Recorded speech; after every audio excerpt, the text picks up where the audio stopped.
এবং আজ এবারের মহাবিজয়ের দিনে সমগ্র জাতির পক্ষ থেকে তাদের প্রতি সশ্রদ্ধ সালাম জানাই। নাগরিক অধিকার ও মর্যাদা নিশ্চিতের জন্য, গণতন্ত্রের জন্য একটি বৈষম্যহীন দেশ গড়ার তাগিদে ছাত্র জনতা স্বৈরাচারের রক্তচক্ষুকে উপেক্ষা করে রক্ত দিয়ে 4 মাস আগে নতুন বাংলাদেশ গড়ার জন্য যে ঐক্য গড়ে তুলেছিল, সে ঐক্য এখনও পাথরের মতো মজবুত আছে।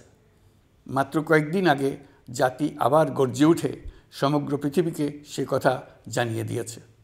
যখন পরাজিত শক্তি নড়েচড়ে ওঠার চেষ্টা করছিল, সকল রাজনৈতিক দলের এবং সকল ধর্মের শীর্ষ ব্যক্তিদের এবং ছাত্রদের সমাবেশের মাধ্যমে এক কণ্ঠে সজোরে ঘোষণা দিয়েছিল, আমরা যে নিরেট ঐক্যের মাধ্যমে অভ্যুত্থান করেছি সে ঐক্য আরও জোরদার হয়েছে। 4 মাসের ব্যবধানে আমাদের ঐক্য কোথাও শিথিল হয়নি। নতুন বাংলাদেশ গড়ার সংকল্পে আমরা অটুট আছি।